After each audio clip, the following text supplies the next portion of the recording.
Just make sure.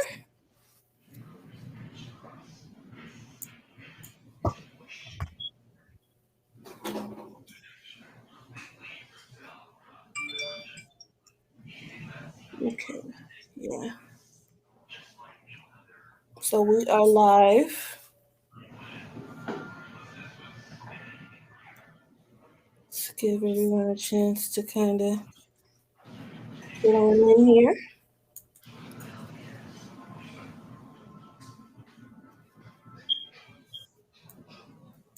What is going on today?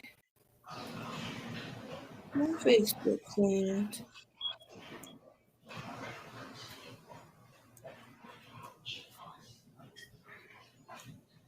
Alrighty.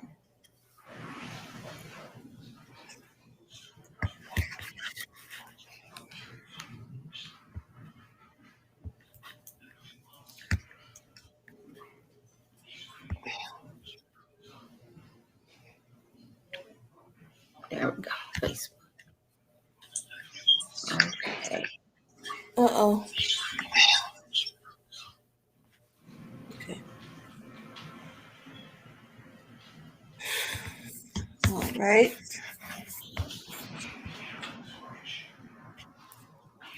Real quick, people.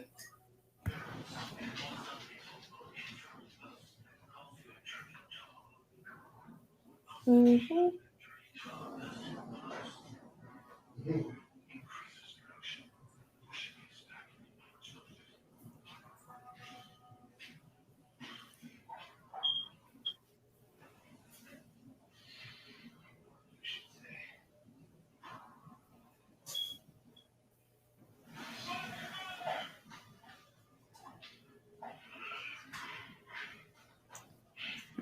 Okay. So much better. Are we up? Yeah, I'm just saving. Not saving, sharing to the groups really quick How come I before. don't see it? You don't see it? You know what? I didn't see it on my actual page either. But it's on the Sickle Cell Experience. I had to share it to my page from there. So I'll go back later and see if it's just not sharing to my personal pages for some odd reason. Okay.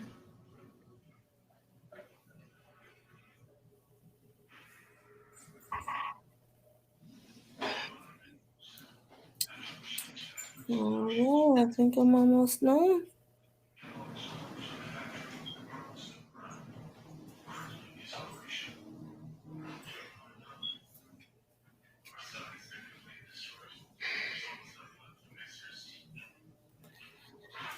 All right. There we go.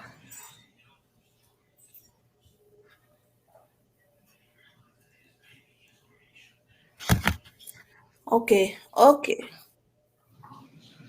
So there we have it. Are you ready to start? I am ready to go. Here we go. All right. Hello, everybody. Thank you for joining us here on the Sickle Cell Experience Live. We are coming to you to a Facebook and a YouTube near you. It's been a little minute, sickle cell happens, life happens, and so we're back. And I myself am Shabreon Howard. I am a filmmaker, writer, um, photographer, co-founder, and co-host of the Sickle Cell Experience Live. I'm also the child of a sickle cell patient, as well as have the illness as well. So yeah, that is who I am. Okay. Hello, I'm Marissa Kors. I'm a 44-year-old fifth generation sickle cell patient advocate, author, and the co-founder and co-host of the Sickle Cell Experience. Welcome back. It has been like 2 weeks since we've been here, at least. Um, as my partner said, sickle cell happens, but we're here and we're blessed and we're thankful. Amen. What are we talking about today? Oop. We will be discussing the sickle cell patient expert advocate experience and all that great stuff and the mission and so on and so forth. And so on and so forth. That was real complete right there. I just You want know, you to know I try. I try. that was real complete right there. Yes. As soon as I get finished sharing, give me 1 minute because I want everybody to be able to see this and hang out with us because I think that we have a very good show today, and people should see it live. Like it's okay if you have to catch us, later. We're okay with that. But when you get to see it live, it's just so much more everything. Yeah, would you agree? Absolutely. Yeah. Yeah, I just feel yeah. like, if you can interact with us and comment with us and everything, it will be great, to hear from Yes, and we have been using this app for a while now, and it does allow you guys to jump on with us, and it does allow you all to like get get on the live, show your face, and basically interact and tell us your comments and your feelings about whatever it is we're discussing in the moment. So I don't know if the link is dropped yet or if we'll just drop it later on, but it is there, and we would really love for you guys to utilize it. Um, and alrighty, I am done sharing. it. Let's go. Hello, Malik. So, Just wanted to hello, let you Malik. know that Dan's one of the first to comment. Appreciate you. The link is also in the comments for everyone. Um, so if you want to join in, you can do so by clicking the link. It works better if you have a computer, laptop. Um, if not, please don't be mad at us if the phone doesn't exactly work. We're sorry. It's not us, it's the program. It's not So us, it's the program. That should yeah, be like a song or something, I swear, because put it up as Lord a knows we be going through it with these programs. Okay, so let's get to it because I know it's 10:30 on the East Coast, and you guys are like, "What's going on? Why are you so late?" Today we are talking about advocacy and the mission of the advocacy. So I guess I'm starting. So for those of you who may or may not know, Access Advocacy for Sickle Cell Disease, which is my family's nonprofit foundation, we have recently launched the Met, Medical Patient Advocate Training and Education Program. And what that is a program in which we are training anybody who really wants to be an advocate and has a calling to be an advocate, but patients, caregivers, advocates, medical providers, whomever, uh, to come, and basically it's a 3-month program in which you get medical sickle cell training. So you get to learn about things like normal saline versus half saline. You get to understand the conversion tables from taking your pain medications from oral med to IV meds. Um, you learn things about, what is a retic count, things of that nature. And that is taught by Dr. Simone Uwan of Dr. Simone Says. And then you take a class called Patient Tools, in which we break down in three separate webinars: policy, laws, procedures um, that hospitals use that could be helpful to our care, but most times they don't use them in that way. We teach people about my chart, and we walk them through our new website and soon to be new app. Please, app gods, let Apple get our app up. Um, Called hashtag stopsicklecellabuse.com. And then we take you through the wellness journey, or the spiritual journey of living with sickle cell. And basically, that surrounds the whole idea that sickle cell is not a one off. Most of us treat our hospital visits as a one off issue. And we go to the hospital, we deal with crazy, and then we come back to our lives as if the crazy never happened. And then when it comes back around, it's like we start all over again. Um, we are trying to teach people how to incorporate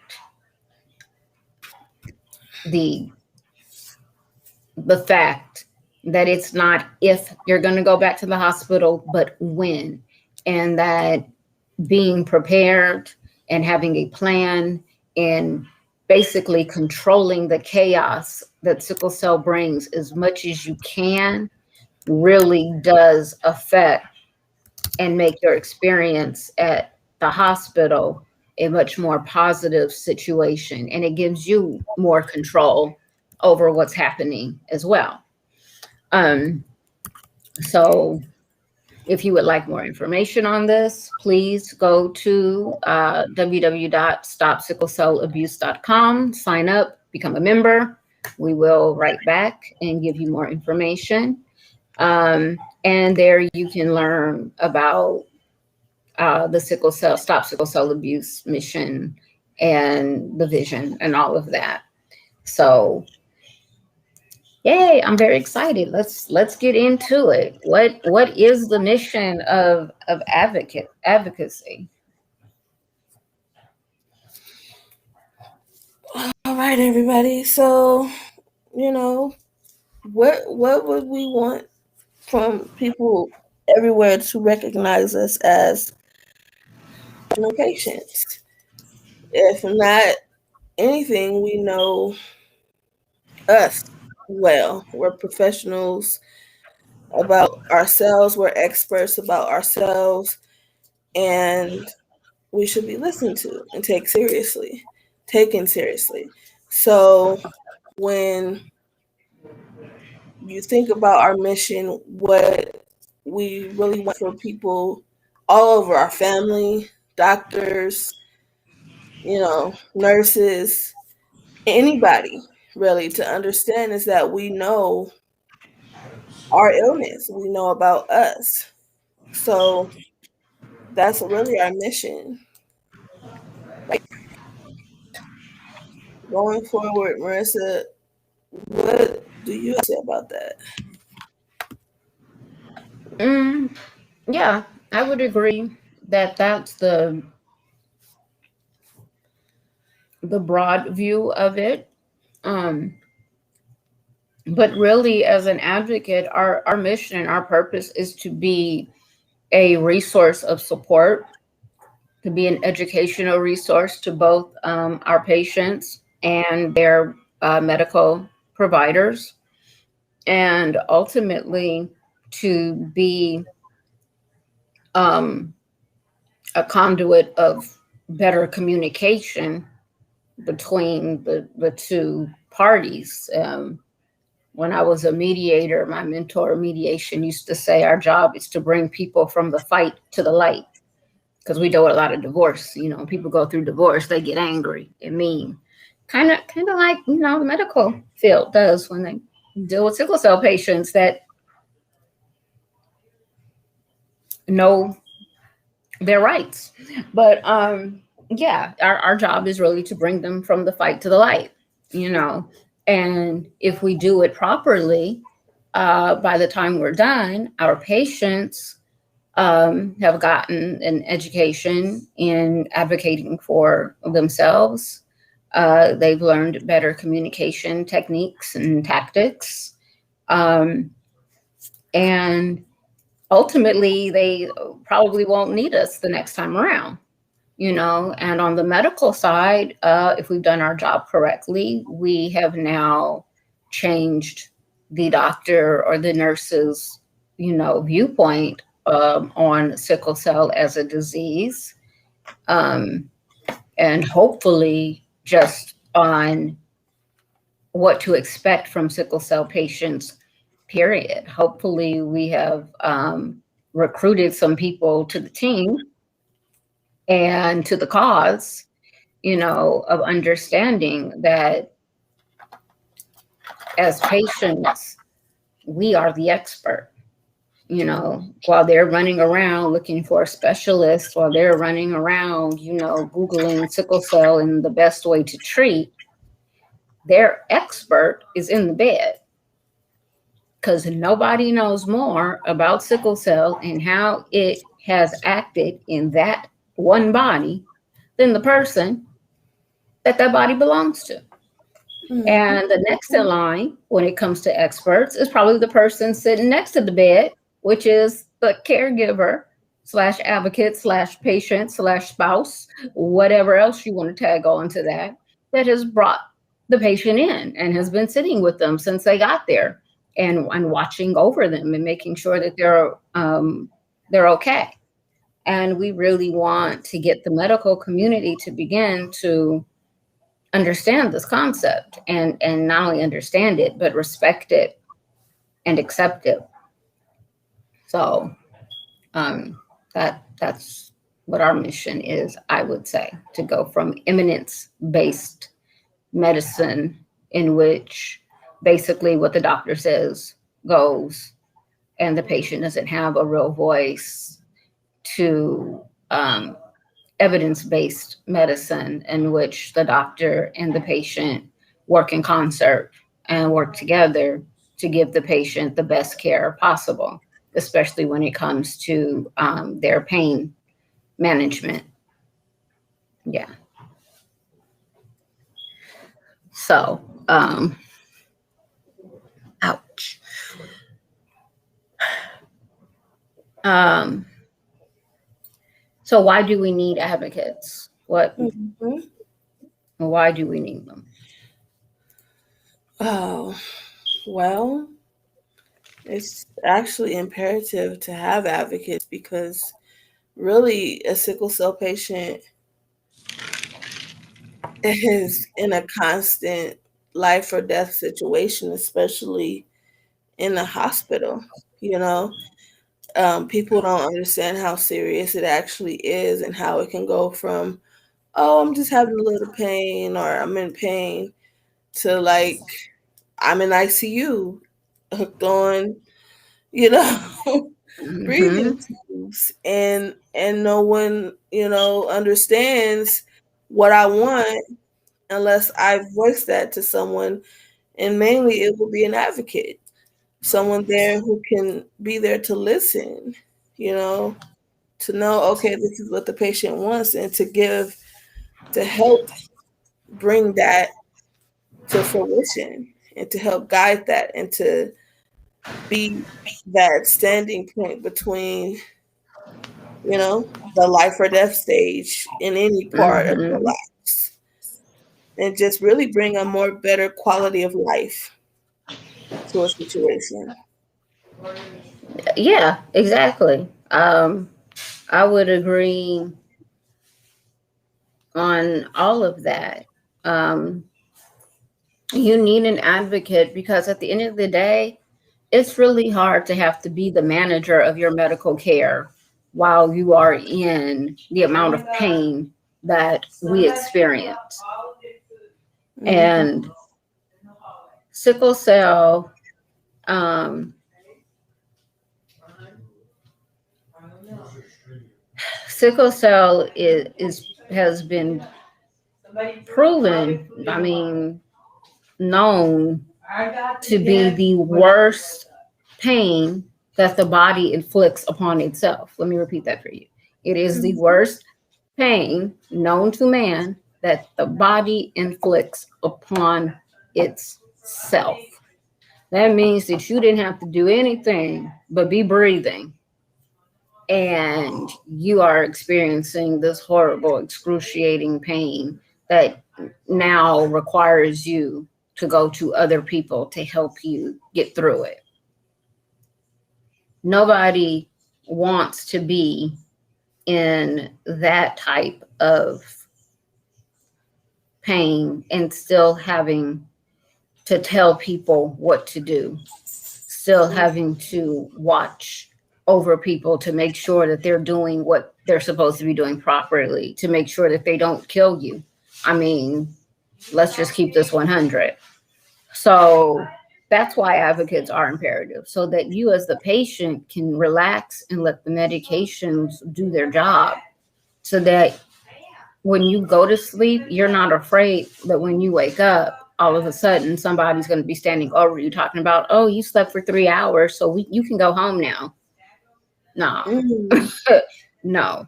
Oh, well, you fell asleep for an hour and it took me 5 minutes to wake you up. So I feel like you're over medicated. So, we're going to stop all of your pain meds right now. Hell no.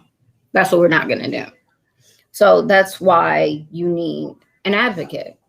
Um, and why you need a medical advocate, an advocate that's trained and has some sort of, medical training, is because, you know, you, it's just one more weapon in the arsenal to help you get the care and fight for the care that you need. You know, if we can explain to a doctor, in their language, why it's not okay to just cut somebody off of their IV pain medications immediately and expect them to, you know, be okay, then we probably have a greater chance of them not doing that. Mm-hmm. Not only that, but we also have a greater chance of them beginning to accept us as being knowledgeable, is being educated about the topics we're discussing with them, and not having to deal with the image and the narrative that we've been fighting for generations now, which is that of the troublemaking, drug addicted, faking, you know rude, uneducated, uncivilized sickle cell patient that nobody wants to deal with. That's the narrative. That's the image we have been combating for generations now. Mm-hmm. Um, I know for me, I went to the school of perfect professional patient university. Okay, like no, for real, like it was always yes, no, please, thank you, I appreciate you. Even when they hurt me trying to find a vein that I told them 10 times wasn't going to be there, I was still, and it still is, thank you for trying. you know um, Understanding how the hospital works, understanding hospital codes of conduct, understanding the chain of command, um, all of those things, were drilled into me because you don't want to be mistaken as one of those sickle cell patients. Oh my God, I'm so relieved you're not that kind of sickle cell patient. And the crazy part is that as I got older, And as the internet became more and more accessible, and as we as a community began to find each other, I found that stereotypical sickle cell patient does not really exist. And the Not ones that do, act out, quote unquote, act out every now and again or whatever, a lot of them have a good reason for doing so. They're not just there raising hell because they have nothing better to do. So, we definitely need advocates in our corner. We need them there because they're part of our community. Again, they could be patients themselves, they could be caregivers themselves, they could be providers, but they're part of our community, which means they add to the positive image that we uh, are trying to create and have, so that we don't spend half of our hospital time trying to convince the people that are taking care of us that we're not that stereotypical patient. Yeah, I don't think people understand how much pressure it really is on a patient, especially a patient advocate, to be in the hospital. Just to to be, to act a certain way, do certain things, keep this image of like, okay, this is how we are.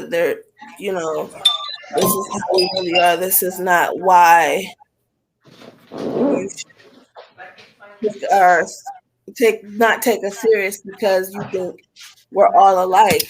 If I can show you anything, it's that we're all amazing and we all deserve the chance to show you, you know, this is how we live. This is not something we can help. Mhm.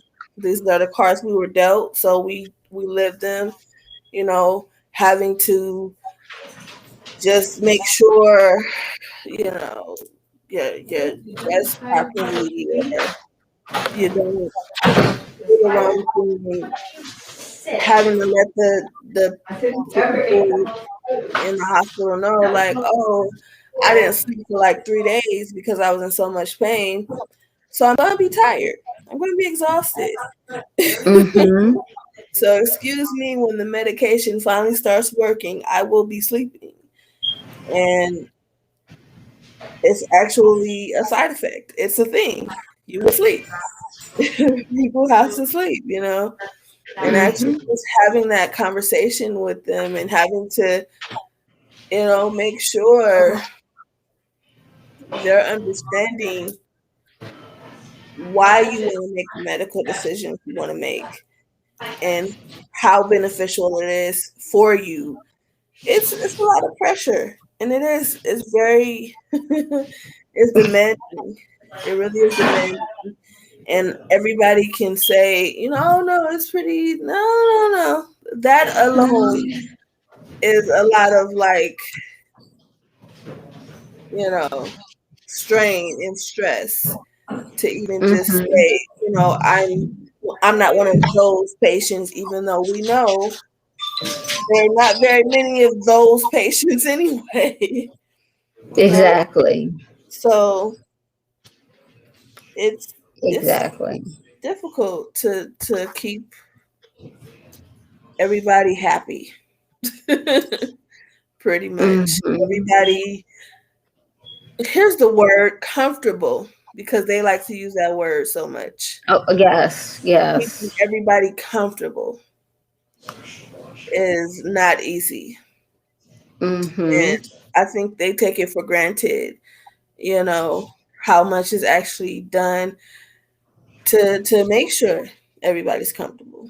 I have to, as a patient myself and as an advocate, I have to make sure my daughter's comfortable and she's not seeing, how sick I am. I have to make sure the doctor understands how sick I am by not, but also showing them I'm very knowledgeable about the things that, are affecting me.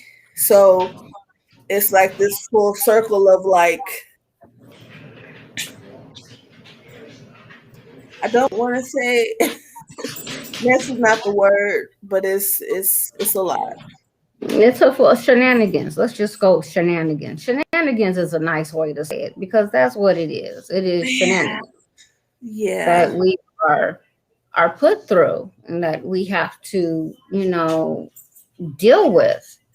The fact that everything is put upon us to make everything okay, you know, like it's a lot. It's a lot to constantly have to be worried about, your nurses' mood swings and emotional and mental health, or, whether your doctor had a great day and is he going to take it out on you. Why are we responsible for their, you know, comfort? Yeah. Why is it that we have to watch every little step that we take, in order to make sure that they aren't going to read our actions any differently? You know, that's horrible. And what all of that is us managing the the communal image of sickle cell. That's us really trying to show them that we're not like that, because for whatever reason, for generations, this idea of the horrible sickle cell patient, the ungrateful sickle cell patient, the patient that is here just taking up time and space and whatever else just because they're drug addicts, the lazy patient that doesn't have anything else going on at home. So they're going to come to the hospital and be waited on and get high. Like, seriously, though, that person does not exist. But we spend a great majority of our time in the hospital combating that. And it is absolutely The exhausting. stereotype. Mm-hmm. And the fact that it goes from like the head of the hospital down to the janitor and everyone in between. Like, we have really no one on our side. So, yes, advocates are desperately um, needed, because even when we do everything right, and again, when I tell you the perfect patients are us, is sitting right here in front of you, I'm not making this up. If you go to my page now, you will see pictures of me in the hospital, fully dressed, hair done, nails done, face done. Room is perfect.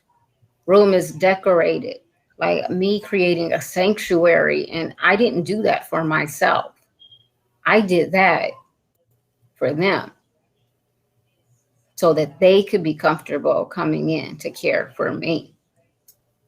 But the cancer patient that was smelly and irritating and rude and cussing people out next door, they didn't have to do all of that to get the same or even better care than I was getting. And I damn near had to produce a movie star effect in order to do so. No, seriously, like you all see me like this, but this is not my everyday. But in the hospital, this is my everyday. I'm up at 5 o'clock. I've taken a shower. I bathed. I brushed my teeth. Everything is in order. I'm ready to go. Okay. The phlebotomy's coming in. The doctor's coming in. The nurse is changing shift. And I'm there up waiting to greet everybody, just so they don't have that negative communal image of me as an individual. And and that's unfortunate. It's incredibly unfortunate. We have a comment from Stephanie. She says, I'm sorry, I'm going to read it from I'll here. read it. Let's talk about how everyone from the head of the hospital to the janitor even knows we have sickle cell. That breaks HIPAA, but yet and still, everyone in the hospital knows what we have. And that is so true. Um, and that goes back to the respect issue and the onus that, it falls upon us, you know. Oh, well, it's obvious you're a sickle cell patient. Like I had somebody tell me that once. Well, it's obvious you're a sickle cell patient. How is it obvious? Outside of the fact that I'm a woman of color in pain. And ultimately, all she had was, well, I mean, because of the medication that we give you, like nobody else gets medicated like that and is still standing. So I'm like, it's kind of obvious. Oh, okay. Or could it be that you didn't say my name while you were sitting outside talking to your friends, but you said, oh, yeah, there's a sickler in 4208? And let's talk about that word because sickler, addict, frequent flyer, all of those words, hard stick, all of those phrases are just another way for them to have to not acknowledge us by name, to have to not acknowledge us really as a patient. All of those phrases really are dehumanizing. And in my personal opinion, is what makes it easier for them to not issue the proper care that they know we need. Like like these are not stupid people that we're talking about that work in hospitals. These are very smart, capable people. They know 1 + 1 = 2, but for some reason, when it comes to us as a culture, a workplace culture, they have decided that all of that can be set to the side and replaced with whatever they feel like doing that day. Denise Morrison. I'm the caregiver of a sickler, and he never wants me to leave him alone at the hospital because the nurses and doctors don't listen to him when he is telling them how he is feeling. And I completely understand that. And it's not so much that they don't listen, but it's the fact that they don't listen and it's done with prejudice. It's done in a way that makes you feel so alone and so uncared for and so unworthy. And then you're trying to figure out, like, what did I do other than come to the place that society and the federal law says I had to come to in order to get the care that I need, that I then have to fight so hard for. And no one has an answer other than, well, you have sickle cell and it's just, no, pay me. Like pay me, really. We're gonna stop this. This whole attitude got to go. And that is our purpose for hashtag stop sickle cell abuse. Because nobody should be in a hospital. Hospitals never close, the lights never go off. People are always around. No one should ever feel lonely, unwanted, unheard, and uncared for in that type of environment, especially one that was supposedly built to care for people. Mm-hmm. No. And it all goes back to the fact that as a group, we do not control our own narrative and we do not control our own image. And, I'm sure a lot of you out there are like, what the hell are you talking about? We don't control our own narrative. What do you mean by that? Well, let me explain real right quick what I mean.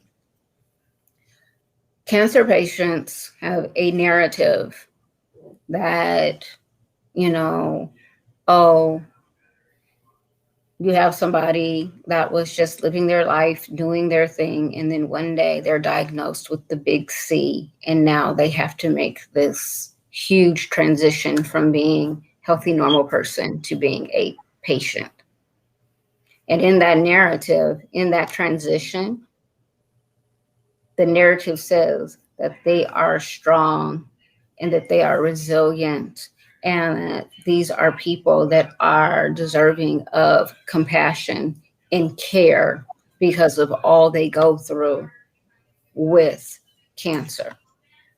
Mm-hmm. And the fact that, oh, somebody, everybody knows somebody who's had cancer. You know what? It's probably more of a likelihood that everybody knows somebody that has sickle cell or sickle cell trait, being that we're the largest hereditary illness in the world. Everybody got a cousin. Everybody got a cousin. It never fails. Everybody got a cousin, right? So the narrative for cancer is we must take care of these people. We must support them at all costs. So you got men walking around wearing shirts that say save the tatas and, you know, organizations that adopt breast cancer awareness month and everything that they produce is pink. Um, that is their group narrative.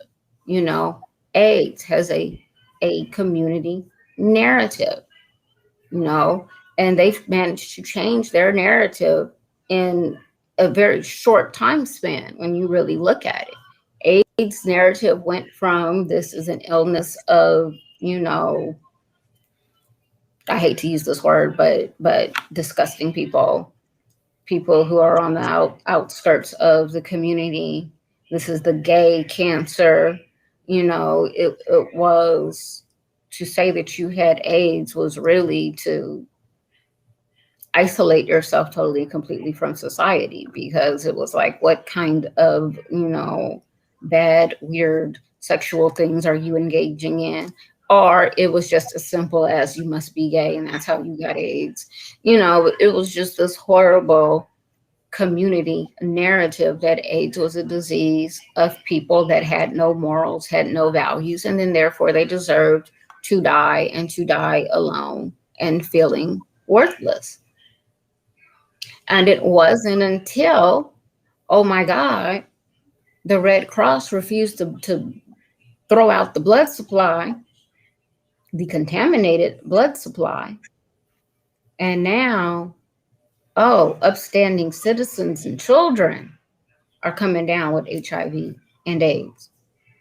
Oh my God. Well, they can't be, you know, put into the same grouping as the delinquents over here. Well, we got to change that. Yeah. And you know what happened? Those delinquents, those quote unquote horrible, nasty people, those people got together and said, what you're not going to do, you're not going to do this. You're not going to make this image the last vision of my loved one, whether that was their life partner, their sister, their mama, whoever. Those people got together and said, this shit right here, that was my one for the night, ain't gonna happen. It's not. And we're going to do better. Mm-hmm. And they turn their image from being, you know, bad, disgusting, law breaking delinquents that did something that brought this upon them to one of the most educated and health conscious communities on the planet, in the country. You know, you don't have to beg, you know, someone in the LGBTQ, are they still plus community, Yeah. to go have an HIV test or say, have you ever had one? Because they made it a point to make that part of just everyday life, while the rest of the world kind of, oh, we're grateful the tests are there, but I don't want to know. They're like, no, we want to know. And not only do we want to know, but now we're going to go lobby so that you guys make medication so that we're living. And now HIV is no longer a death sentence because they changed their narrative. Absolutely. Yeah, and they did it in less than 30 years. Let's keep that 100, Yeah. because I was like 4, well, 81 when the whole AIDS thing really blew up, and by 2000, you did not make disparaging remarks about AIDS, HIV, and those who had it. It was not a nice thing to do. It's not an acceptable thing to do. So what I say is, if it's not acceptable to say to somebody who has AIDS, you must be gay or you must be having some weird ass off the wall type sex. And if it's not okay to say to a cancer patient, oh, you got cancer, how many packs of cigarettes were you smoking a day? Oh, okay, well, what were you inhaling? Then it should not be acceptable to say to a sickle cell patient, how do I know that you're in a crisis? And if you are in a crisis, how do I know that your pain is as bad as you're telling me it is? That phrase needs to be on par with them other phrases of shit that you don't say, you don't even think about it, let alone say it. If you make a mistake and dream about saying it to a patient, you got to get up and make a beeline to apologize to that patient or the first one you come across, because it's just that wrong. And that is part of reclaiming our narrative, taking our narrative from us being, you know, uneducated, horrible, lying, drug seeking, resource using, abusive patients, to a community of well educated, well mannered, incredibly smart, incredibly. Uh, you want to talk about a profile? You want to talk about reading somebody? Hi, all of us. You want to talk about people who have learned how to get over, under, through, around, and remade a system just so that we can succeed? That's us, and that's the narrative that we want. That these are people who are willing to work with you because they don't want to be here no way. How do Mm-hmm. you know, besides the fact that I just told you, take my retake count? Yes, that is something that you can tell doctors when they start talking about, how do I know you're a patient? I mean, you're in pain. But the point is that we should never have to answer that question, because it shouldn't be one. Because it should be drilled into them that it's not acceptable. No. So, now that, we know what the narrative is and what the image is, like what should support look like? What do you think? Um, I think support from other advocates, even family members, to just look like standing in the gap of where we are missing. We're missing people. We're missing the numbers. We're missing all the people that we care and want to do things for us and say they want to. It's time to start doing. Like you just said, in the AIDS community, after their, family members or partners or whoever passed on, they made their mission to say this is not how they live their lives. So in death, I'm going to make sure I change this narrative. We can't Mhm. change that narrative on our own. As much as we try and we try and we try, it's never going to be that. And I think that a lot of the times, even our own family members underestimate us. And they see us the most struggling to overcome things, see how much of an overcomer and just fighter we truly are. And honestly, like, as someone who has watched my mother struggle and really go through it with sickle cell and all that she had to go through, um, I don't think that, of course, when I was younger, I didn't get it. But a lot of the times people ask me why I fight so hard. And yeah, I mean, the natural answer would be like, oh, yeah, because I have sickle cell. But really and truthfully, it's not for me. It's never been for me. It's because to see my mother struggle the way she did and try so hard to live her life, try so hard to be the best mother she could be.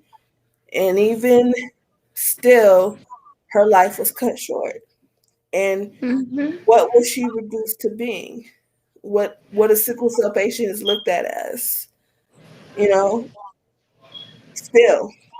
And this is, my mother is 20 years older than me.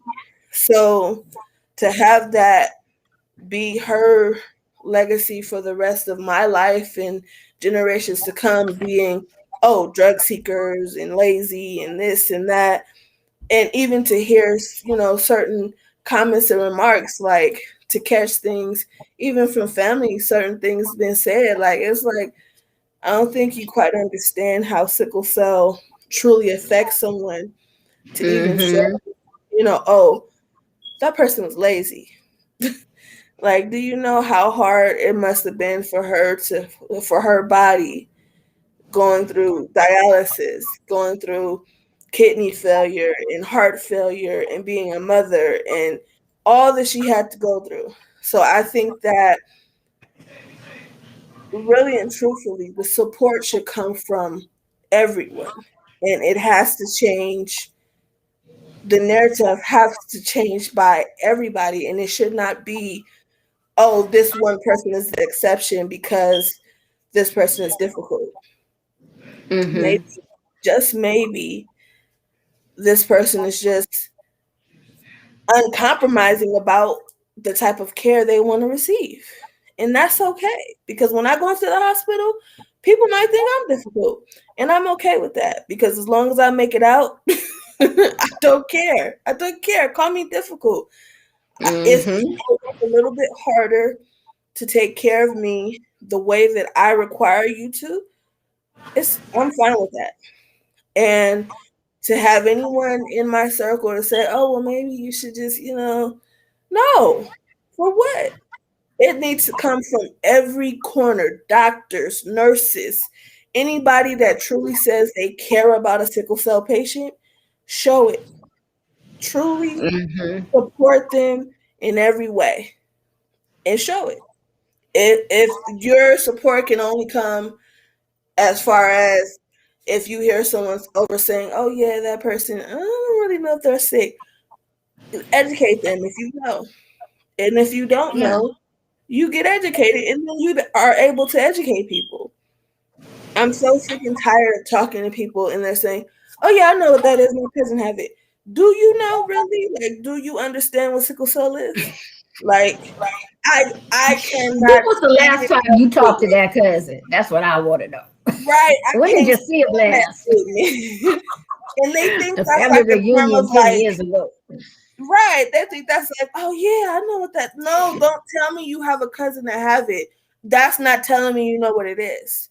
That's telling me you know who has it. But do you really truly know what they go through? You're saying, Mm-hmm. if you say, oh, I have a cousin that have it, yes, he or she really struggles with this, but they're strong and they're resilient and they make sure they still try to live their life. Okay, then maybe I think you get it. But if you just stop at, oh, I got a cousin named Keisha over there, in the back that got it. And for those of you who are my cousins that might just, I love y'all, but don't say that. And so, Don't say that. Don't say that. It's too many videos on my profile for y'all to see what I go through in education for you to just stop there. It's annoying. Mm-hmm. It I'm really sorry. is. Just saying. I don't really, I think I kind of lost myself for a second because I really like. No, but it's real. What you're saying is true because we can't do it alone. I mean, honestly, I want everybody to take a moment that's watching this now and those of you who are going to watch later, but truly take a moment and think about the the number of times you have been hospitalized or in an infusion center or just at a family event, and how exhausting it it was to just be the only representative for sickle cell, and how exhausting it was to have to educate and be concerned about making other people comfortable, and and and at the same time still taking care of yourself and making you comfortable and getting you better as an individual, trying to change the image and the narrative for an entire group of people. Just think about how tired, how that made you feel, and then let us know in the comments, you The know. number of times we have to have the talk, like, and it comes in so many different forms. It's ridiculous. Like, you don't just have one talk with like one person. Like, I had to have the talk today. You know, my daughter Hmm. had a parent teacher conference today, and what do I have to do every year before school start? I have to go and I have to announce myself as the sick parent. Yep. Understand, get that person to understand you're not just dealing with, you know, a sick A parent, but cold. the child has needs as well. And especially in this day and age and COVID and all this stuff that's going on, to really have to stress that, okay, you know, uh you guys are going back to cafeteria. Can we see if my daughter can sit in the nurse's office? Like, is this something that I want to do? Is this a conversation that I would like to have? No. But for our safety and for her knowledge, I have to have it. And it comes in so many different forms. Hmm. And either, like I was told, and I swear I told Nada earlier, if I had $1 for every time I got that phrase, you don't look Man, sick. You don't look sick. If I had $1, do you know how rich I'd be right now? real talk. Every Like, time for real. I didn't look sick. I oh, thank you. I mean, it's a compliment, but not really. Like, because it really gets to No. people like, oh, you look normal, you look fine. You're not really sick, you're just saying these things. When really, if I could turn my body inside out and you can see Be a what, whole other situation. They'd be like, oh my God, what's wrong? Oh my God, how are you walking? Oh my God, how are you standing here? If they could see. And that is so true. And the thing is, if you are a parent with cancer, Mila would have all of the understanding and room in the world, you know? And I'm sure that there are other parents out there with sickle cell who have run into issues at their child's school, because maybe your kid was late to school, or maybe your kid missed school because you had to go to the hospital and you didn't have anybody to watch them, and you didn't have a way to get them to school. And instead of the school, you know, being compromising and compassionate about it, they, that you with punishment and impunity. Oh, well, the next time this happens, we'll have to sit down and figure out if you're a proper, parent. What? No, that's what we're not going to do today. That's like hell to the no. Absolutely not. You know, or, well, your kid might get held back because, truancy laws. No, that's not going to happen either. I Nope. swear. If Nyla You was got not as me confused. advanced as she was, like I swear, so much stuff just based off fully that Nyla is just Nyla. Mm-hmm. Yeah. It would Yeah. be so different if she wasn't, if she wasn't as bright as she is. I would have so many more problems because of that, like because of truancy and this and that. But really, you have to go where you're celebrated and not where you're tolerated, and that's really Mm-hmm. the key. And I think that you know people people understand or they don't, but at the same time, you have to get behind. You know, there was a school that my daughter went to first, and they did not understand whatsoever. They were not understanding. They just didn't care, you know. And so they transferred me to this school that she's at now, and my daughter, they understand. Like I don't gotta go all, I don't have to walk 10 minutes to her bus stop. They make sure she gets picked up. All I gotta do is look outside my door and make sure she get to the bus. It's a straight walk, Mm-hmm. like right Yeah. there to the bus. And really and truthfully, that alone gives me so much help and support. And I know that they know that, but at the same time, I don't think that they really truly understand or grasp how hard it could be during winter walking 10 Mm-hmm. minutes, or during summer walking 10 minutes in the sun back and forth. So that's 20 minutes out of my day and then waiting for her. So,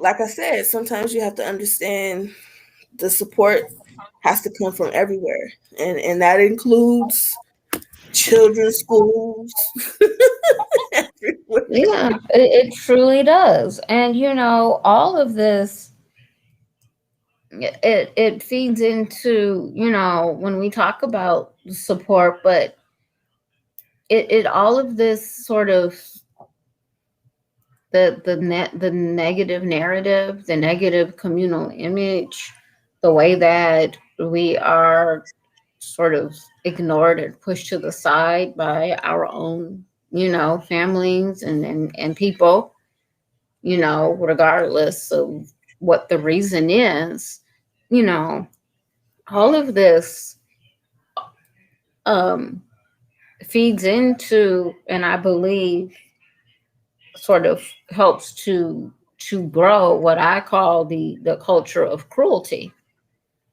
Mhm. that dominates our medical system when it comes to sickle cell. There is no other illness that I can think of. And if y'all can think of one, please put in the comments or hit the link and hop on and let me know. But that I can think of where both the illness and the patient are so incredibly disliked and so incredibly vilified. And for what reason? When it comes to how our medical providers view, speak on, and treat sickle cell patients, it's absolutely disgusting and wrong. And they know they're wrong.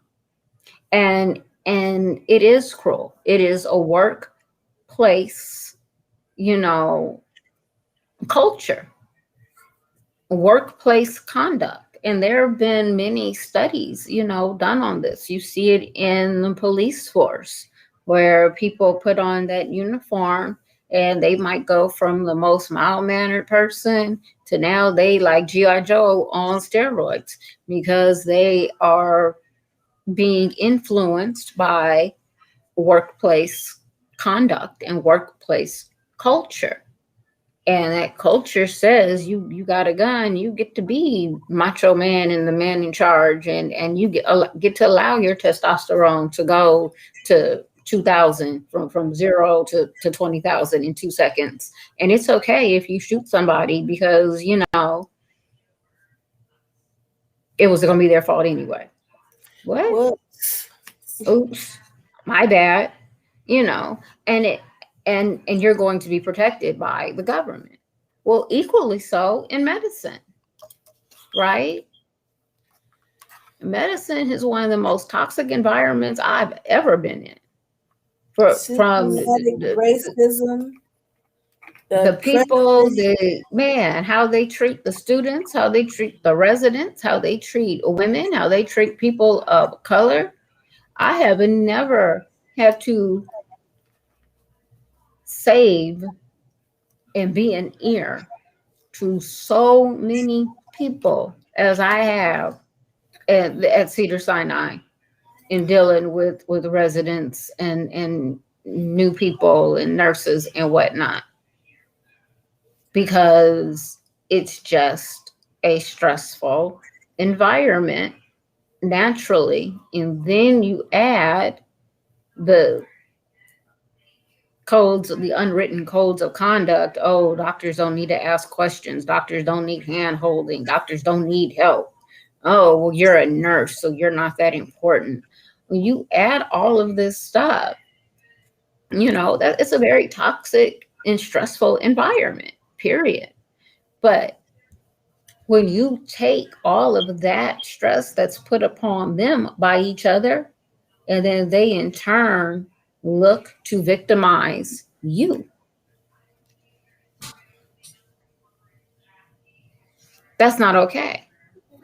And it's a culture of cruelty. It is. And I'm going to keep saying it, and until it catches on, and until somebody in the medical field calls me and is like, let's talk about why you keep saying culture of cruelty. It's a culture of cruelty, because anytime you are at work, your work just happens to be the hospital, and you think that it's okay, one, to vilify an entire group of patients. I don't care how many bad experiences you may have had with a couple, but you're going to vilify the entire group of patients. Two, you're going to vilify an entire illness that, frankly, you don't even know about. You don't even understand because you weren't educated on it.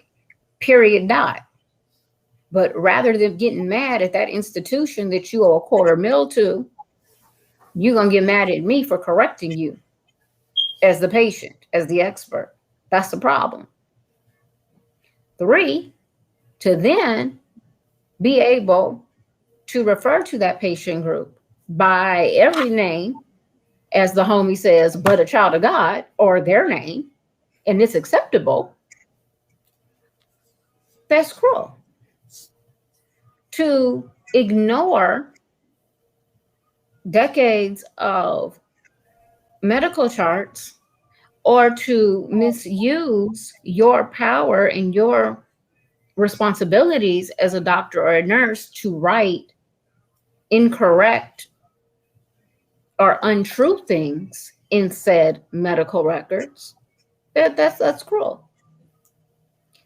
To refuse pain medication to someone because you don't like how they said hi to you, or you didn't like their attitude, or oh my God, they were talking and they were actually watching TV, to judge somebody like that and then refuse care, that is cruel. I would say that's called cruel and unusual punishment. And the fact that you guys do this without any any thought or any fear of being reprimanded or disciplined is just downright scary as a patient. Mm-hmm. And why is this okay? Why is it okay for doctors to choose their comfort over their patient's medical needs? Why is it okay for a nurse to leave a patient screaming in agony and in pain because I just don't believe them? I mean, they were just walking 2 seconds ago. So what? And then the people that sit around who know this is wrong and you allow it, you the worst. Mm-hmm. So this culture has just been allowed to layer upon layer and grow, and now it's sort of like an out of control monster they're trying to put back in the box. And How? I don't know. But what I do know is that it stops here. And what I do know is that a lot of it sprouts from the negative narrative and communal image of sickle cell patients as a whole. The fact that we're not respected, the fact that we're not seen as educated, the fact that we're not seen as moral, the fact that we're not seen as being real patients or people who are in need of their expertise and of their training and of their facilities. And therefore we are not given the respect that all other patients are given just off the rip. Somehow we're forced to earn just the minimal respect to get the minimal attention and the minimal care that everybody else is granted freely. Mm-hmm. And I truly believe it's because, as a culture, now I'm talking about sickle cell culture, patients, caregivers, advocates, we don't recognize that expertise, education, moral in ourselves, and then for not in each other. And that those of us who are brave enough to say, I'm the expert, I'm the knowledgeable one, I'm the one that's about to take control of this situation because you're not going to kill me today. Somehow we are viewed as outspoken and troublemakers and seen as, um, you know, being Difficult. difficult. Thank you. Yeah. Yeah. And if they know our community does not support us in being all of those amazing things and things that we are, then how in the hell are we supposed to expect their community to do so? Yeah. And this thing spreads far beyond the hospital. Let's talk about it. So now we about to talk. I'm going there. You ready? You got your seatbelt on? Okay. Hold on. Let me Hold on. Hold on. Get your seatbelt on because here we go. yeah, nice and tight. Snuggle up. Yeah, I suggest everybody get their seatbelt on because the fact of the matter is that this way of thinking expands beyond the hospital. Social media has brought us as a world closer together. Social media has allowed us as a sickle cell community to find each other, to form bonds, to create support groups, to organize, to begin to advocate for ourselves on a local level, a government level, and the hospital. It has provided us with the resources to do a great many things for the advancement of sickle cell. And at the same time, it has also allowed us to see just how bad things are out there for our community. Because if you're up 2, 3 o'clock in the morning, hell, 1, 2, 3 in the afternoon, you've seen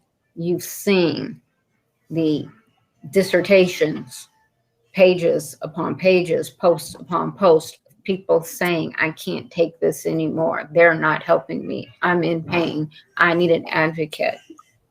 People all across the country, all across the world. And sadly enough, I think a lot of times those posts fall upon deaf ears and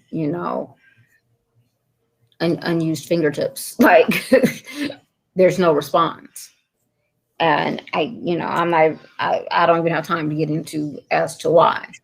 But people are speaking out. People are recording themselves being mistreated and putting it on the internet. And yet, and still, they're not being heard. They're being seen, but they're not being heard. And they most definitely are not being assisted. And all of this translates and it goes back. It's just a big circle of abuse, right? Mm-hmm. But a couple of months ago, I was up as I usually am in wee hours, and I came across a post from a doctor that basically said, um, I took an oath to take care of you. I, most of the time, I want to take care of you, but bashing me, my team, or my colleagues on Facebook is not going to motivate me to take care of you. Now, uh, personally, I was like, what? Huh? I read it a couple more times because, just to make sure my eyes wasn't playing tricks on me, because I know a doctor did not think this, take the time to write it, and then take the time again to press the send button. Every time you put up a post, you got 3 opportunities to stop yourself. When you think it, when you write it, and right before you press that button, it's not you were in the heat of a conversation and oh my God, brain to mouth and I'm sorry. No, no, no, no, no, no. This is an intentional act that you're doing when you post. Let's just understand each other. And so when I saw that post, I immediately was like, okay, something must have gone down because this post was on Twitter where all of the doctors and the nurses reside, but not really the patients. So let me go to Facebook where we live and see what's going on. And I spent hours looking, seeing like, okay, did a patient just blow up on somebody? Like what happened? To no avail. So nothing. Absolutely nothing. And I know this doctor and I know some of her patients. So I'm really, and my purpose, to be perfectly honest, was to tell the patient, hey, there's a more productive way of complaining about your doctor and your care. And it's our 4-step reporting system that we had just come up with around the time. That was my true intention. But there was no patient and there was no blow up to be had. And then I started thinking more about this. Like, hold up.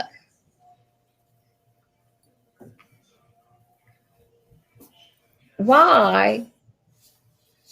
I looked and I went back to this post on Twitter and it was liked multiple times, 24 to be exact, by other medical providers. I don't know, random people, some patients even. Hold on. Liked, little hearts everywhere. And the doctor who did it had the nerve to hashtag sickle tips, like she was giving advice to us. And the more that I read this and the more I started thinking about it, I was like, first of all, this isn't written to us. This is written to her colleagues. That's number one, because we don't live on Twitter. We are way too long-winded as a people to be on Twitter and be confined to 160 characters. No, that's not going to happen. That's number one. Number two,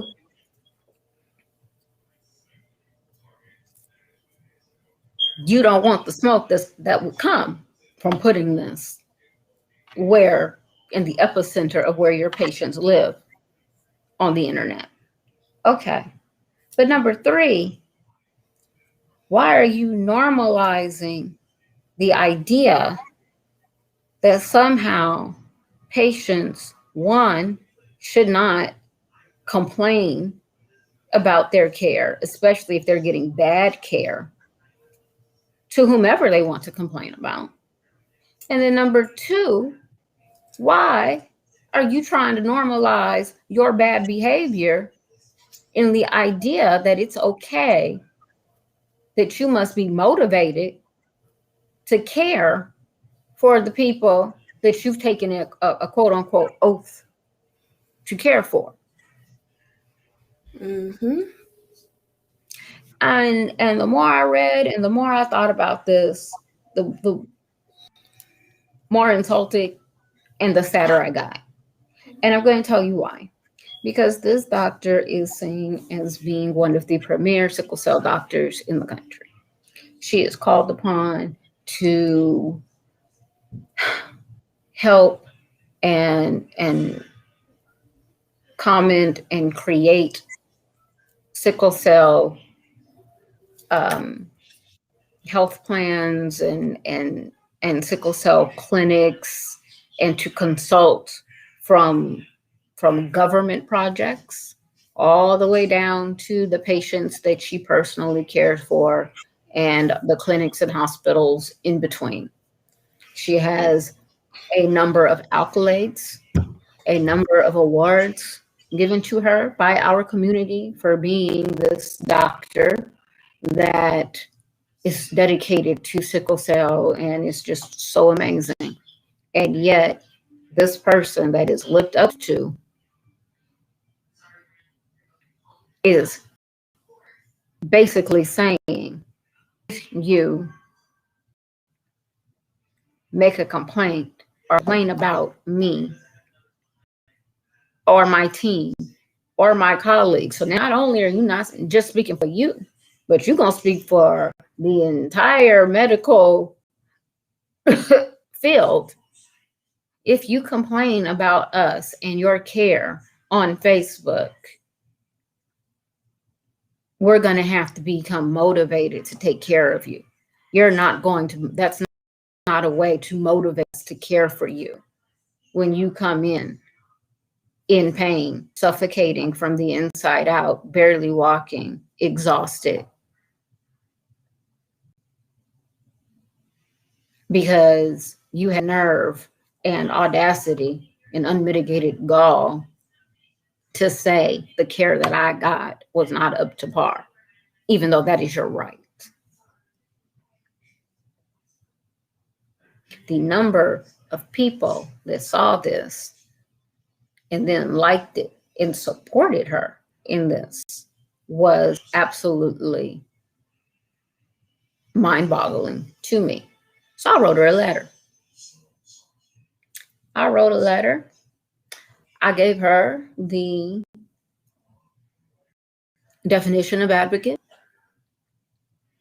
and I explained to her why her post, her tweet, was not only offensive and hurtful, but just downright out of line and out of pocket. And then I suggested to her a way in which she could solve the situation. And one of them was to stop being and stop calling herself an advocate or a champion for the sickle cell community, because making those kinds of comments, clearly you are not one. Period. And the fact that you made the comment that you made and didn't bother to see through and the damage that it had and can have was just, you know, selfish, truly selfish and irresponsible. But here's the thing. What tripped me out the most about this whole situation with this doctor and my response to her was the response that I got from my own community.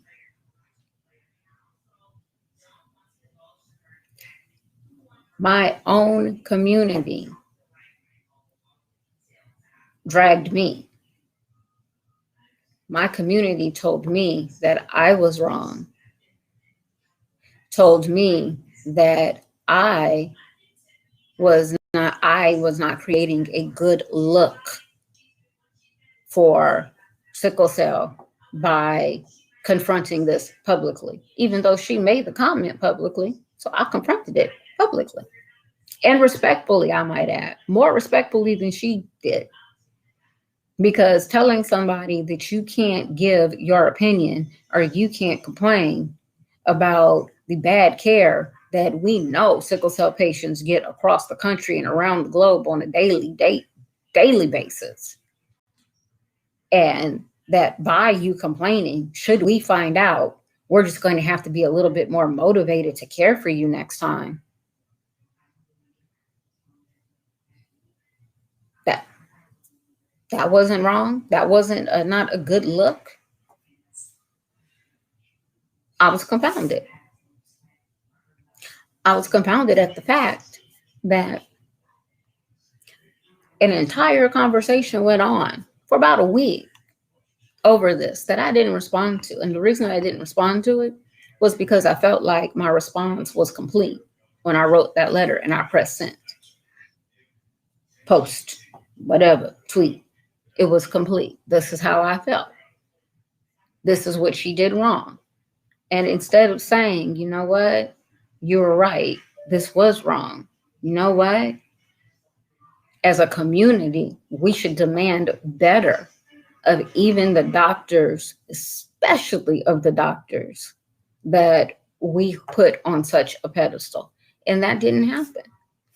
And part of the reason why is because as a community, we do not see ourselves in being in positions of power. As a community, we do not acknowledge nor respect the expertise that all of us hold as individuals, as people who live with sickle cell on a daily, as people who wake up in the morning and somehow get through their day and somehow manage to do and create and accomplish amazing things, despite the fact that they probably just spent the last 2, 3 weeks barely being able to walk and negotiating with their body, saying, okay, we can't go to the hospital yet because we got a deadline. Somehow we don't celebrate that in our own community. Somehow we think that that's not needed and unnecessary.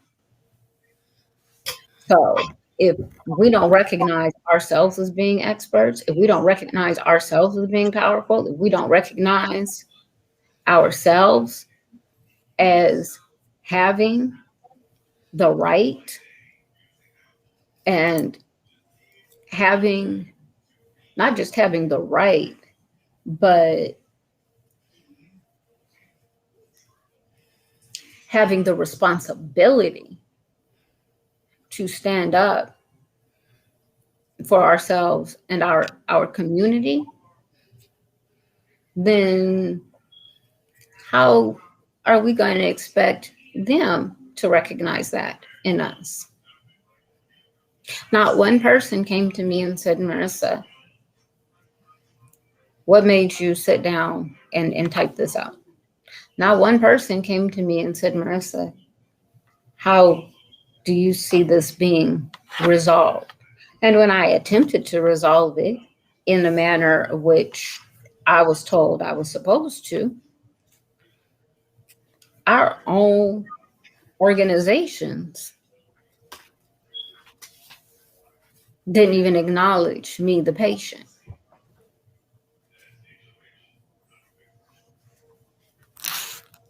They did not even acknowledge me. SCDAA, yeah, I said it, not even acknowledge me as the patient, and the person said, this woman is wrong. What she has done is wrong. It is offensive. It is irresponsible. It is an abuse of her power and her position, not only as a doctor, but in our community. She's wrong. As a patient, I was the one that was told I'm wrong. I was the one that was told you had no right to do this. I was the one that was dragged because how dare you? Well, let me tell you why and how dare I? Because I'm an expert in this illness and how it affects lives. That's why. Because I walk with this illness and go to sleep with it and wake up with it and deal with it all day, every day, and have done so for 44 years and plan to do so for at least another 43. Let's understand each other. That's why. But the fact that as a community, we can't acknowledge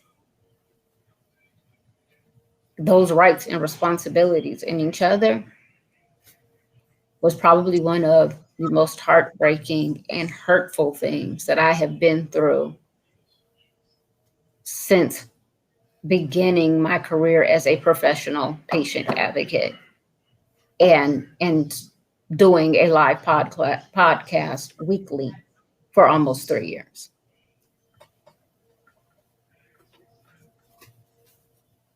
It is not acceptable for us to allow anybody to speak badly about us.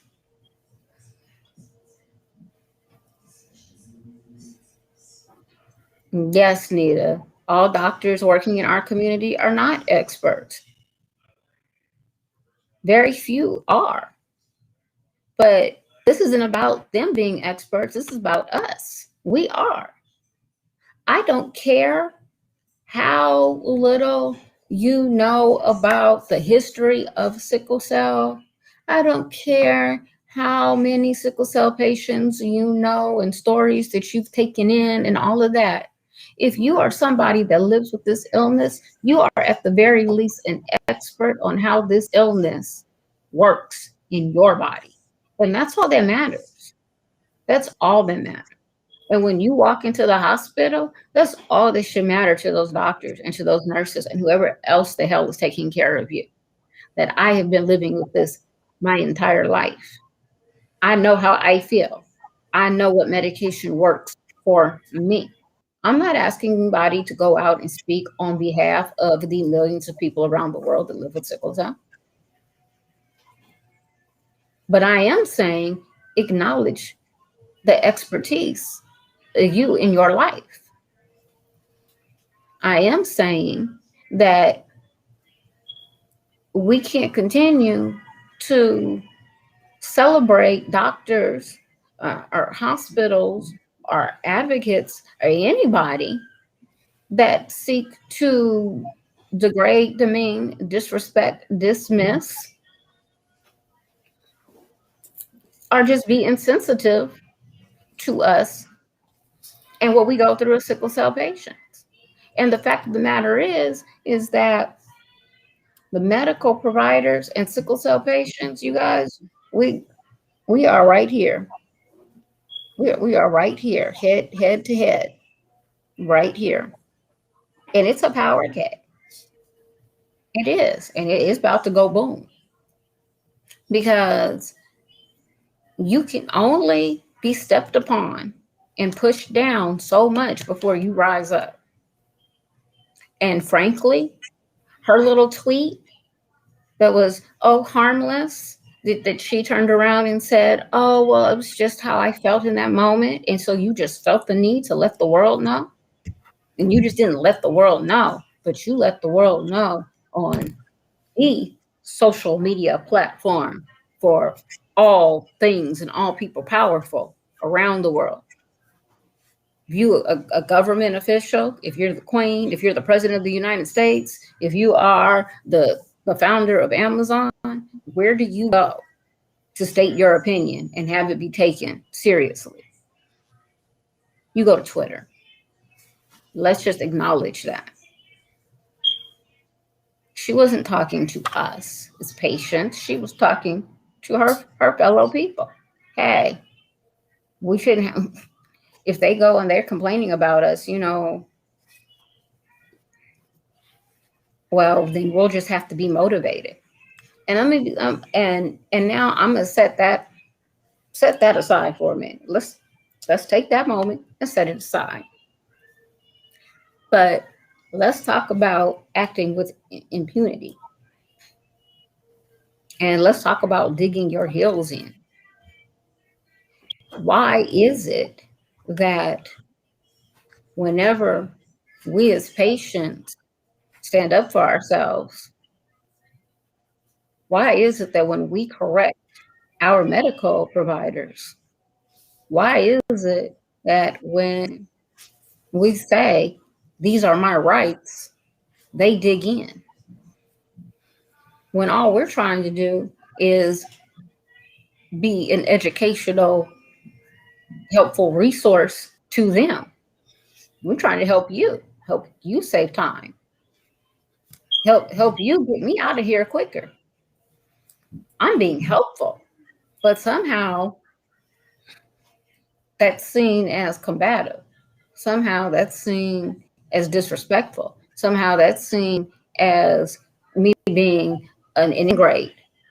You should be happy that we even allow you in our cancer center, in our hospital. Get out of here with all that. Why is it that they then dig their heels in harder and they get meaner and they act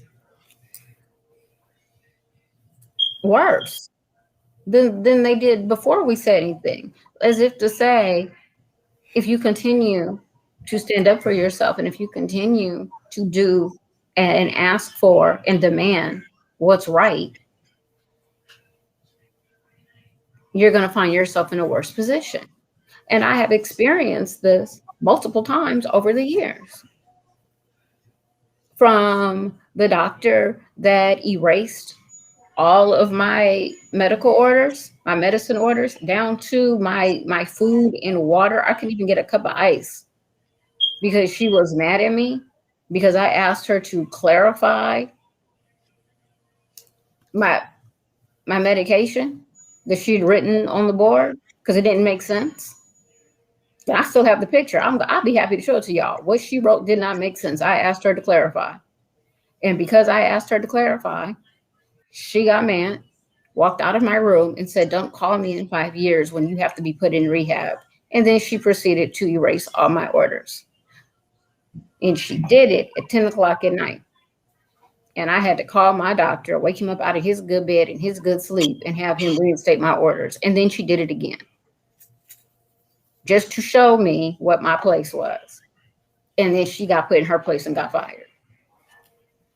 Or the other one that took away all of my pain medication and called me a liar because I didn't bring myself down in a proper way, the way that I told her I would. So I was a liar. When in actuality, I had an infection that set in the day after she and I made this plan. And that infection sent me into another crisis. And therefore, I had to go all the way back to the beginning. She didn't acknowledge that infection at all. She just took away all of my pain medication. And when I called my advocate, who just happened to be the nurse manager of the hospital, her response was, "Well, I took it away. Just I wanted to see what her body would do. I wanted to see if she was really, telling the truth." Wow, Are you serious that's right now? And this type of mess happens all day, every day to us. We're reading about it, we're seeing it. I'm getting phone calls, and this is why we have created our program. And you're right, it is beyond cruel and unusual punishment. It is criminal. It is. And that's why we have to start reporting these things and talking about it in the open. And we have to start claiming our proper place as experts in our care, and people and patients that should be respected for the things that we have experienced in our lives with this illness, and not just brushed off and ignored And then because what we're saying, because we are repetitive with it, because we are demanding that you listen to us, because we don't want to die. We want to get back home to our loved ones and our lives, the things that you think we don't have. Somehow, you know, that that makes us wrong. And now you're allowed to continue your mistreatment.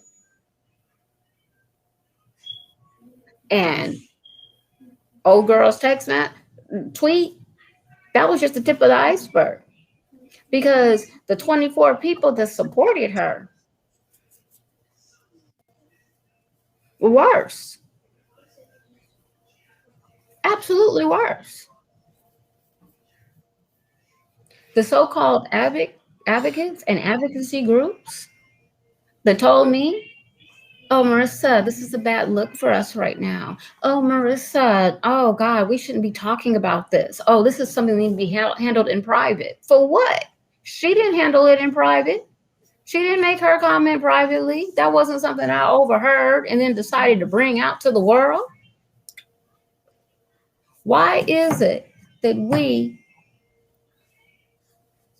cannot give ourselves and each other the respect and the support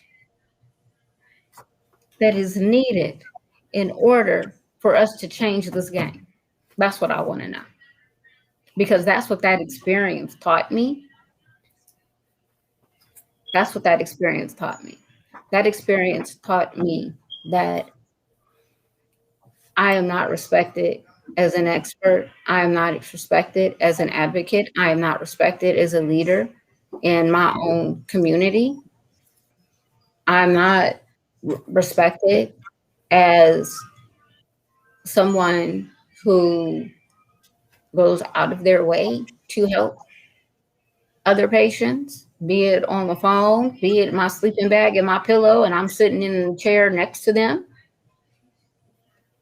That let me know I'm in no way valued among my own peers, because I had the nerve audacity to tell this woman, and I'm not going to call her a doctor right now, this woman, that she was wrong. Mm-hmm. And how Absolutely. many times do we see? How many times do we see tweets from doctors and nurses every single day, or comments or whatever? Oh, this sickler did this. Ugh, you know, I had a frequent flyer patient. No, no, you didn't. You had a patient who just happens to have sickle cell that needs you to be more respectful. How about you do that? They need you to acknowledge them and their experiences. And instead of trying to punish them, and instead of, trying to hurt them and do things that could kill them, like let's keep this 100, take your ego, put it aside, and learn something. And then maybe we can start changing this culture of cruelty. And maybe we can take our narrative and our image, our collective narrative and collective image, and turn it around. So I'm done.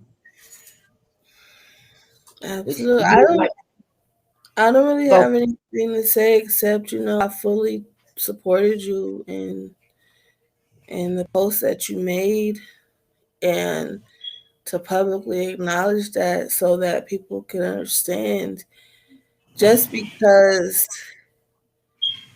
a person holds some sort of significant position doesn't mean they're not human. A doctor is human. A doctor makes mistakes. A doctor should not be put on a pedestal just because they went to school a little bit longer than everybody else. I'm not taking away from how amazing they are and what they mhm. do. I know some amazing doctors, but I don't put them on pedestals. That's the point. In this community, I understand we need to all work together to be successful in changing the narrative. But when you have people fighting against the tide and going in a different direction for whatever reason, and if their heart isn't in it for the right reasons, this is what happens. Mhm. This is what happens because if your heart is truly in it for the right reason and you acknowledge the mistake that you made, you'll be ready to rectify it with the person who called you out about it. And that's real, and that's the talk. That's the real truth. I Mhm. don't care publicly. I can say, let me tell you something. If I ever say something to hurt this community in any way, if in the 6 years that I've been doing this, if I've ever said anything publicly to hurt or hinder this community as a whole, I will publicly apologize for it. If I'm ever called out about something, I can acknowledge my pride and my ego is not so big that I can acknowledge that I'm human, that I can acknowledge that the very thing that I'm fighting for, I hurt. And it's okay Mhm. to recognize that. It's okay to say, I didn't, I wasn't, I had no idea. No, not I had no idea. I had no right to do what I did and say what I said. And I want to move forward. And Mhm. nobody should be, I try so hard not to like, because you know me. I gotta choose my words wisely because I can come off sometimes harsh or abrasive. So I try not to say the first thing that comes to my mind. So I just want to say this.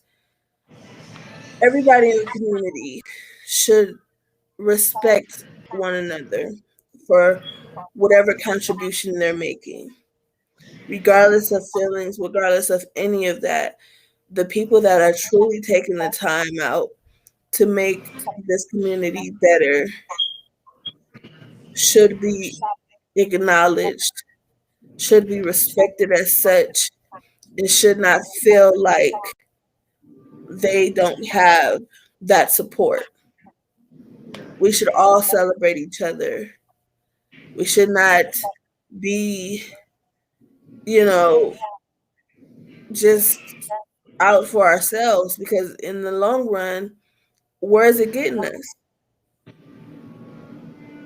Where are we in 20 years if we keep it up? Right. That's No, real. like where are we in 20 years? Because I don't want to be doing this for nothing. When my daughter is grown and she wants to be a doctor, I don't want her to have to come and clean up the mess that's been made from people that's supposed to be trying to help it, and myself included. So that's all I got to Mhm. say about that too. I guess I did have something. I thought I didn't, but it came out. I guess it it is what it is.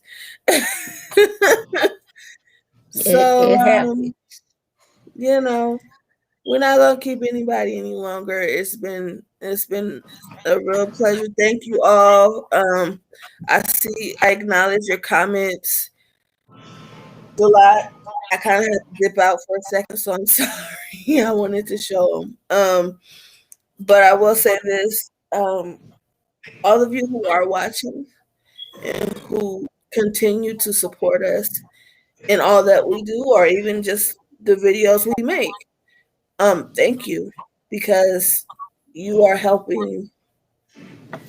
You're helping, whether you know it or Mhm. not, whether you feel like you are or not. You're helping just by watching and retaining the information because we're not on here just talking about makeup and silly things. Like when we get out here, we have real things to say,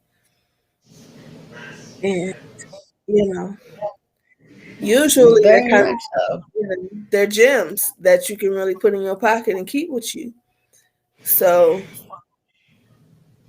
in your Yeah. own way, you are definitely making your contribution because you're learning and you can apply that to your life, your family's life, or whoever is close to you. Or even that cousin with sickle cell. I will stop. That one cousin. A good cousin, a good cousin, y'all. All right. Man, go out and talk to them. Recognize their experiences and learn something from your good cousin, man. Real talk. Because I honestly, when people say that to me, I just want to be like, "What's your cousin's name?" And watch Right. them So, be like, Pookie, so what the is their rest. life like? What do they Yeah, go through? I How just, I often do they go to really, the hospital? I want to know for real. But I just want to say to everyone, the purpose of me bringing up that situation 4 months later was not to, you know, restart or Reignite. reignite. Yeah, something that really wasn't there to begin with. But the purpose was just to show that, to give an example of how, as a community, we're not giving the support needed to each other to make ourselves successful as a community. And that situation for me personally, it's one in which all the facts are there in front of you.